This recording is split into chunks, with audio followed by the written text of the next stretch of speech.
All it takes is the courage of the community. Did you hear that? And Muban is a friend of mine, is a former mujahideen, a former terrorist. And it now works extraordinarily well with us. And I could spend a lot of time on that, but I'm so worried about our time that I'm going to press on. So my initial thoughts, and if we don't talk about anything else, and there's a lot more to talk about and show, if I just leave it at this, I think I will have communicated what's really important to me.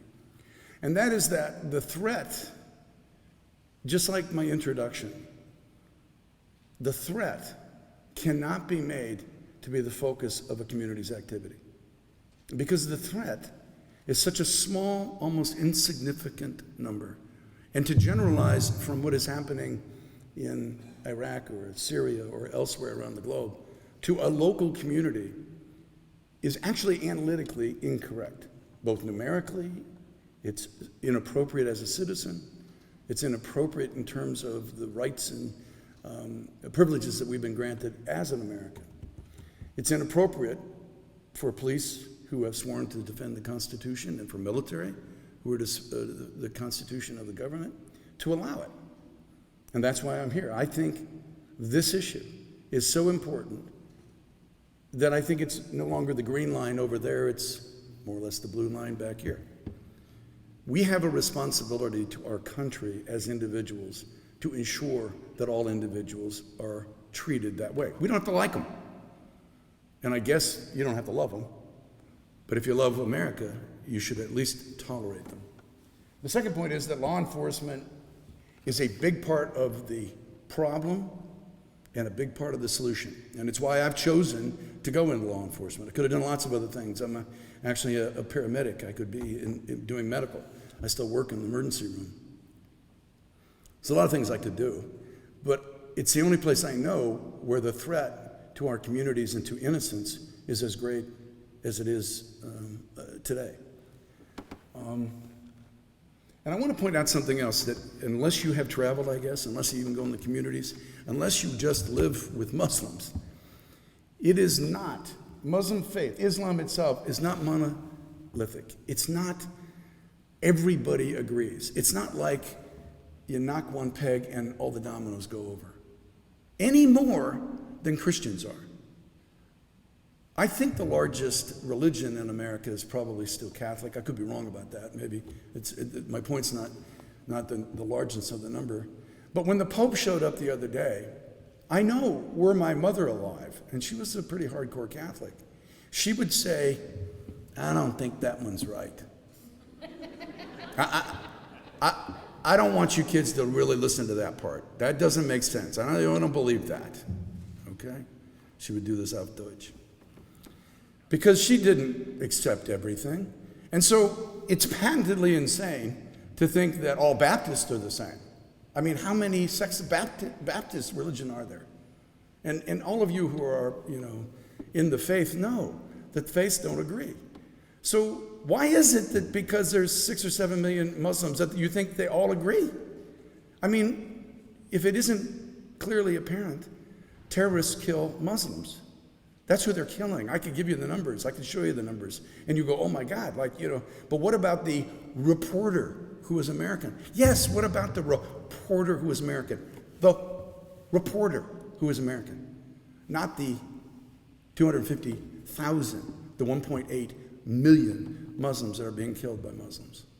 So I want you to have some gravity to it, and I'll show you how I got there in a second. And I do want to point out, and I want to get to it, if we don't do anything else, we're going to, at the 15-minute mark, we're going to show you what we've done in LA, because I want you to have a feeling for what your community could be like if it was a choice you made to do it. But I think these principles will apply, because there are good models. There are terrible models in the United States. I get that, okay? There are terrible everything in the United States. There's nothing that I can talk to you about that would be good. There are terrible Catholic priests. There are terrible people of any color. There are all terrible people, terrible things. They happen. They sin, to use the parlance. But that doesn't mean it's all that way, right? And if I can come back to, it's okay to love them, it's just not okay to like them. And if you don't like it, then you have to change it, which is presumably what my wife does when she tells me that. She's looking for some change, right? I love you, but I don't like that. Stop spending money on that, which is normally farming for me or something. I don't want to give any bad habits here. Okay, next. Skip through this. This is just I have a great presentation on a returning foreign fighter. That was him, and he's now working with us, but we'll skip over that. Let's just go to Iraq. We're going to go fairly quickly, so kind of watch the hand. I was deputy commander in Iraq. I was given all interrogation, all detention, all hospitals, a bunch of other things. And I get there right after Abu Ghraib. Now, some of you remember this. Now, frequently, just like my police academy, I goes, well, like, what was Iraq? What was Vietnam? If I talk, you want to know war fighting? Tell them you're a Vietnam vet. They'll go, cool. Like, I have a friend that just went over there to do shopping. No, not the same. Okay? It's my father. My father had a terrible problem for, I don't know, I mean, he died early. I don't know that he didn't always have some animosity towards Japanese. He fought in World War II. My father-in-law fought against the Germans. And despite the fact that, he fought against the Germans, he liked my mother, who was German, because they both hated the Germans. So, I mean, it takes a long time, particularly if you're a war fighter, to get over it. So I have very close friends who don't like Muslims. And they don't like Muslims because for a year and a half, every single day of their life, a Muslim was trying to shoot them. And they're having a hard time replacing that Muslim with any other Muslim. They'll get through it, but you have to understand it. If I shot at you every day, you would say, old white males that were former generals are bad people. Right? You would, if I shot at you every time I saw you. But you can get over that. There's only a few of them that are really bad, and I'll tell you who they are. So, next. We kept them in big camps. Next. By and large, they were quite young. Now, I'm going to begin to do something here that got me in trouble with Congress and Codels and a bunch of other people. I'm going to dispel the rumor. Iraq was not full of terrorists. All Muslims who were there were not terrorists. They were not all fighting to kill us. We went there, and if they came in my backyard, I'd be shooting too. I shoot raccoons, and I know you probably like them, but they eat my chickens. Next.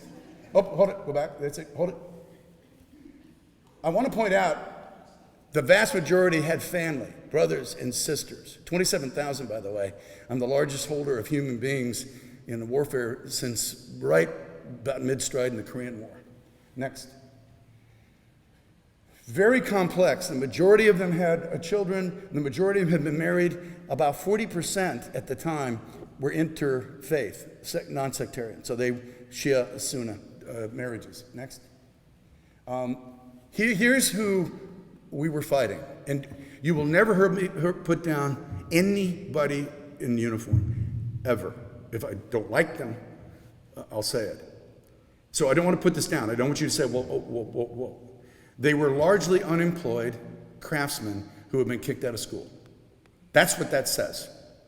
There was no formal training. They didn't know what they were doing, and they were motivated for a lot different reasons than you think. Next. They were as mad about sectarianism between Shia and Sunni as you can imagine. So if we stood by a Sunni group, they would shoot. You see my point? They had massive economic issues caused in large part by the fact we overthrew Saddam Hussein. Massive economic issues. They were unable to support their families. By the way, the sectarian issues were translated like, my neighbor Abdul is a terrorist. He's got like 3 AK-47s in his house. Whoa, we go in there at 2 o'clock, we find the AKs, we take him out, we put him in detention. He probably did have the AKs, but he wasn't a terrorist. But guess what I got because I did that? I got his wives, I got all his goats, and I got to move into his house. Because if you go to detention, you're not coming out of detention in Iraq for a year and a half. They knew that. So that's the role sectarianism played. Religious extremism, in some cases, let's talk about that in a second. Revenge, huge, and a lot of attitude towards us. Again, go to somebody's country and not expect them to, want to shoot back. Next. This is an interesting chart. Now, I'm going to show you how I know all this in a second, but I spent a disproportionate of my time studying these things. It's the problem with having a PhD, working for a PhD, Pedreus. He allowed me to do this kind of analysis right in the middle of combat. You're like, whoa, convoys getting blown up. Whoa, whoa, whoa. I'm studying the numbers. Okay? That's what true academicians do. So all of you who haven't been there, I don't want to hear it. Let me grade your thesis as your doctoral advisor. Okay. Traditional on the far left, secular on the far right, extremism. So you see, there weren't very many extremists. They didn't exist. In fact, we're going to go on, and I could show you thousands of charts. Look at this religiosity. Up at the very top, basically had no religion, 1%. Went every week, about 28%. Went sometimes, about 30%. Only on special days, 4%. Most of these are sheep herders by who couldn't get back in. And 36% never went to services.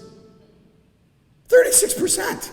So that'll be like 4 out of 10 that were attacking us are terrorists, but they didn't even go to their religion. Remember the white man, old white guy general thing? That's kind of that, only different. Next. How many of them, this is complex, and this is actually a very sophisticated psychological exam. Really, no kidding. Okay, martyrdom, depression, trauma, and anxiety. Look how big those issues were for these people. Huge, right? So now we're going to not make points, and we're going to do this in about a minute because we don't have time, and I want to take you to a video. Next. Just go ahead. So money was the motivator. Next. We'll skip this. Next. Skip this. I'd love to make that point. Skip that.